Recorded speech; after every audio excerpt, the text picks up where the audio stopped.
आज मैं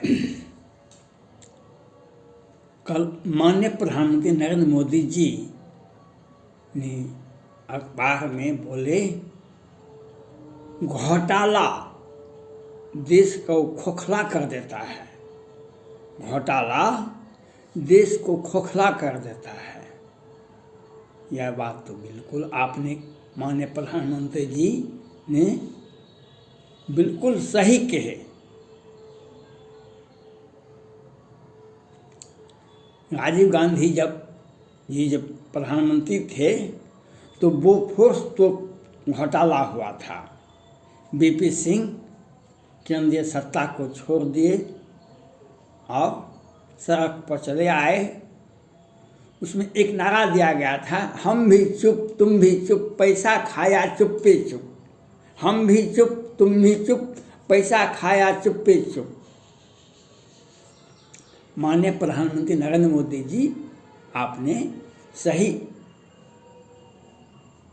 लेकिन मैंने आपको पहले ही सलाह दे चुके हैं। आपने सुप्रीम कोर्ट में एक साथ 9 न्यायाधीश का नियुक्ति किए। सीजेआई रमन्ना साहब के सहयोग से और कमेटी के सहयोग से आपने एक साथ 9 न्यायाधीश सुप्रीम कोर्ट के में नियुक्त किए। ये इतिहास में, भारत के स्वतंत्र भारत के इतिहास में यह पहला मामला है जब आपने एक साथ ये न्यायालय प्रक्रिया को सुदृढ़ और मजबूत बनाने के लिए आपने एक मील का पत्थर साबित किए। लेकिन हमने आपको कहा, देश में अनेक राज्य हैं, लेकिन 3 राज्य में घोटाला दर घोटाला बहुत ज़्यादा होता है। इसकी सूचना भी आपको विधिवत दी जाती है, लेकिन मैं भी यह मानता हूँ, कृष्ण भगवान भी अर्जुन के प्रति कुछ नरम रुख अपनाते थे। महात्मा गांधी, पूज्य बापू भी नेहरू जी के प्रति कुछ नरम रहते थे।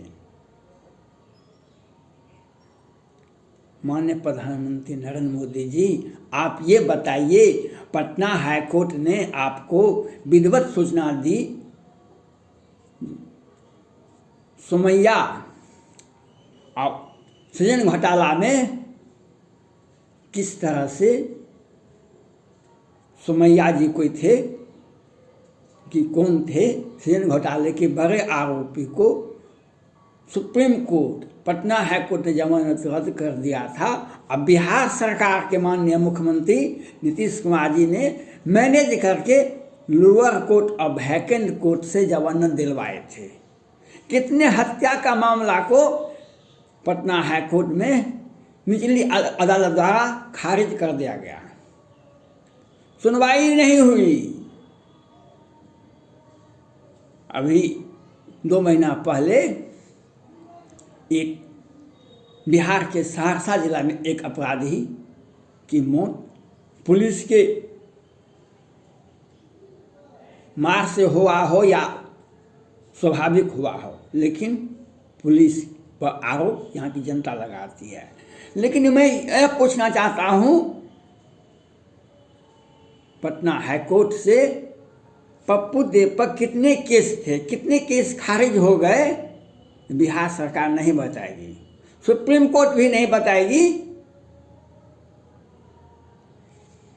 और राकेश जी जो पटना हाईकोर्ट के बड़े न्यायाधीश जी थे, उन्होंने तो न्यायालय के भीतरी मामलों पर भी बोले। यह उनका अच्छा कदम है, उनके सुझाव को, उनके विचार का मैं स्वागत करता हूँ। जब तक आंतरिक मामलों में, न्यायालय के आंतरिक मामलों में भी एक साथ दीपक मिश्रा जब सुप्रीम कोर्ट के मुख्य न्यायाधीश थे, उनके विरोध में 4 बड़े न्यायाधीश सुप्रीम कोर्ट ने एक साथ प्रेस कॉन्फ्रेंस किए थे। आज सुप्रीम कोर्ट बहुत सारे नियम जजमेंट का रूम बंद करके जजमेंट को बदल रहे हैं। दीपक मिश्रा जी खास करके एक न्यायाधीश थे मिश्रा जी, उनके हिसारा केस देते थे और कितनी जजमेंट नियम के विरुद्ध था उसका देख रेख करते हैं। यह करना चाहिए, इस पर आपको सुझाव सुप्रीम कोर्ट को देना चाहिए। लेकिन पटना हाई कोर्ट ने जब आपको विधिवत सूचना किए ऋण घोटाला में बड़े आरोपी को लोअर कोर्ट और वैकेंट कोर्ट से जमानत दे दी जाती है तो आपने कुछ नहीं बोला, क्योंकि बिहार में सुशील मोदी जी हैं। सृजन घोटाला में सुशील मोदी जी और रेखा मोदी जी, उनकी चचेरी बहन, दोनों अभियुक्त हैं। दोनों घोटाला मिलकर किए हैं। सुशील मोदी जी वित्त मंत्री भी रहे हैं, स्वास्थ्य मंत्री भी रहे हैं, नगर विकास मंत्री भी रहे हैं। अब बिहार इतना पूरे भारत में किसी भी राज्य में इतना घोटाला नहीं हुआ है, लेकिन आपको सूचना भी दी गई, आपने कार्रवाई नहीं की। आपने कार्रवाई कोई नहीं कार्रवाई किए, सिर्फ पर उपदेश कुशल बहु तेरे ते नर आचरण नरम घनेरे। उपदेश देना बहुत अच्छा बात है, लेकिन आपके आचरण में, हमारे आचरण में ऐसा आदमी को होना चाहिए, ऐसे मानवता का सेवा करना चाहिए, ऐसे धर्म का अध्ययन करना चाहिए। लेकिन आचरण आज भारत में यही जो है उपदेश देने के लिए बड़े बड़े लोग हैं, लेकिन आचरण में कहीं भी नहीं है। मैं आपसे महाराष्ट्र में हत्या दर हत्या होते रहा, 1,000 करोड़ का ड्रग पकड़ाया और रश्मि ठाकरे जी ने जमीन घोटाला किए। मुख्यमंत्री उद्धव ठाकरे जी कितना कितना घोटाला किए। वर्षा राउत के अकाउंट में करोड़ों रुपया जाता है। संजय राउत कंगना रनौत पर बोलते हैं जो कितना तीखा टिप्पणी करते हैं और कितना कितना घोटाला महाराष्ट्र में होता है। और पश्चिम बंगाल में शारदा चिट फंड में 2019 में आपने घोटाला का जांच करने के लिए सीबीआई को भेजे थे और सीबीआई घोटाला का जांच भी नहीं किए और केंद्र सरकार को भी अपमानित किया गया, सीबीआई को भी अपमानित किया गया। आपने कोई कार्रवाई नहीं किए। और 2021 में जब वहाँ पर चुनाव हुआ तो कितने लोगों को मार दिया गया और कितना कितना घोटाला पश्चिम बंगाल में हो रहा है। अब बिहार में तो 265 वेंटिलेटर बिहार सरकार ने खरीदा। 265 ये भारत में खरीदे, किस कंपनी से खरीदे, विदेश में किस देश से खरीदे और बिहार विधानसभा के किस सत्र में, बजट के किस सत्र में वेंटिलेटर खरीदने का प्रस्ताव हुआ। 3 ही व्यक्ति स्वास्थ्य मंत्री आज से बने हैं, नीतीश कुमार जी, सुशील मोदी जी और मंगल पांडे जी आज भी हैं। और मानवता को शर्मसार करने वाली बिहार की सरकार 2021 में अप्रैल मई जून में लाखों लोग मर गए। पटना हाईकोर्ट के मुख्य न्यायाधीश करोल साहब और कुमार साहब के खंडपीठ पूछते रह गए, लेकिन ये नहीं बताए कोरोना से मरने वालों की संख्या कितनी है, गांव टोला टप्पा में मरने वालों की संख्या कौन कौन है, कौन कौन नाम है। और बिहार सरकार ने घोषणा किया कि हम 4 लाख रुपया, भारत में बिहार पहला राज्य होगा जो 4 लाख रुपया देगा कोरोना से मरने वालों को। लेकिन सुप्रीम कोर्ट में हलफनामा दायर नहीं करते हैं बिहार सरकार और घोटाला को अंजाम देते हैं। जो सुप्रीम कोर्ट ने आदेश दिए थे कोरोना से मरने वाले हर व्यक्ति के परिवार को 50-50 हज़ार टका दिया जाए, लेकिन आपने कार्रवाई नहीं की। राज्य सरकार ने कोई कार्रवाई नहीं की क्योंकि घोटाला है। मरने वालों पर हम आंसू बहा देंगे। माननीय प्रधानमंत्री नरेंद्र मोदी जी, आप राजधर्म का पालन नहीं कर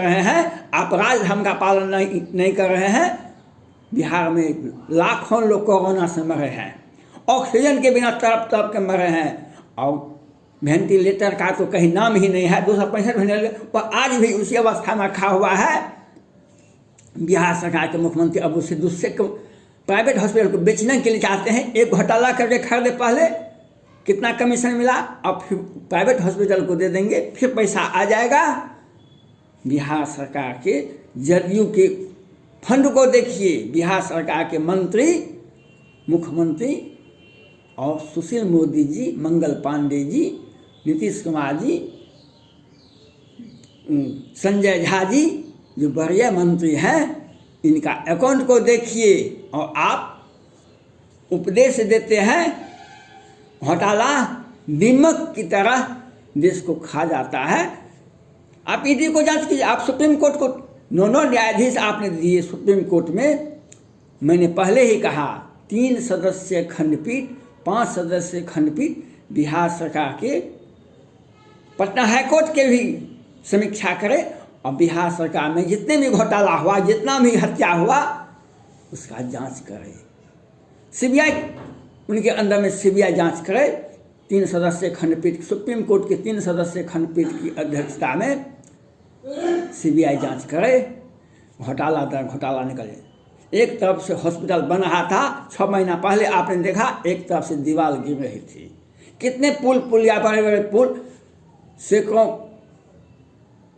कई 100 करोड़ के पुल बनते हैं, लेकिन उसका ऊंचाई नीचा हो जाता है। कितने कितने सड़क का घोटाला होता है। और उससे भी जो माननीय विधायक जीत के जाते हैं तो उनका 600 करोड़ रुपया बिहार सरकार ले लेती है और कहती है हम कोरोना का इलाज कराएंगे, जांच करवाएंगे, कोरोना की सुव्यवस्था करेंगे जिससे लोग मरे नहीं।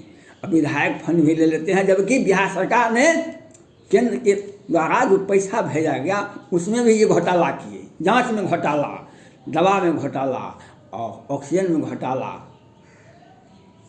यहाँ पर सिलेंडर नहीं था ऑक्सीजन के लिए, और ये कहते हैं बिहार सोचता है, भारत सोचेगा, लेकिन बिहार उससे आगे। हम बिहार को विकास के उच्च स्तर पर ले जाएंगे, लेकिन कोरोना से मरने वालों की संख्या हमने बताएंगे। एक घोटाला, हर चीज़ में घोटाला, हर विभाग में घोटाला, हर दवा में घोटाला, हर ऑक्सीजन में घोटाला। मरने वाले को कोरोना से जो मारा बिहार सरकार ने और नहीं आपने, एक भी रुपया नहीं दिया। और तो और कितने आदमी की नौकरी चली गई, उसको भी नहीं देखा गया। मैंने आपसे कहा था जो हर व्यक्ति को, अमेरिका में भी एक एक व्यक्ति को जो 20 से 25 वर्ष के थे उन्हें 1-1 लाख रुपया दिया गया, लेकिन बिहार में मरने वालों तक को नहीं दिया गया। और आपने कार्रवाई भी नहीं की, सुप्रीम कोर्ट का आदेश को भी नहीं माने और पटना हाई कोर्ट भी इस पर नहीं दिया। आज बिहार सरकार ने जहरीली शराब से आँख फोड़वा करके बिहार में लोगों को मारा गया है। और मधुबनी में 5-5 सदस्यों की हत्या होती है। और तो और जहरीली शराब से सैकड़ों लोग मर गए बिहार में, हजारों लोग मर रहे हैं 2021 में। अब आज 2022 में 50 आदमी जहरीली शराब से मर गए, एक बार भी नहीं मरे। बिहार सरकार जिम्मेवार है इसके लिए, बिहार सरकार जिम्मेवार है। आपने कार्रवाई नहीं की। आप सुप्रीम कोर्ट को सलाह दीजिए, आदेश दीजिए, वह 3 सदस्यीय खंडपीठ जांच करिए क्यों शराब पर प्रतिबंध लगाया गया। ऐसे कितने हजार करोड़ का घोटाला हुआ। अब बिहार के मुख्यमंत्री और बड़े बड़े मंत्री के घोटाले में अकाउंट में पैसा है, आप जांच करवाइए। आप जांच नहीं करवाएंगे और पर उपदेश कुशल होते रहे ते नर आचरण नरम घने रहे। धन्यवाद।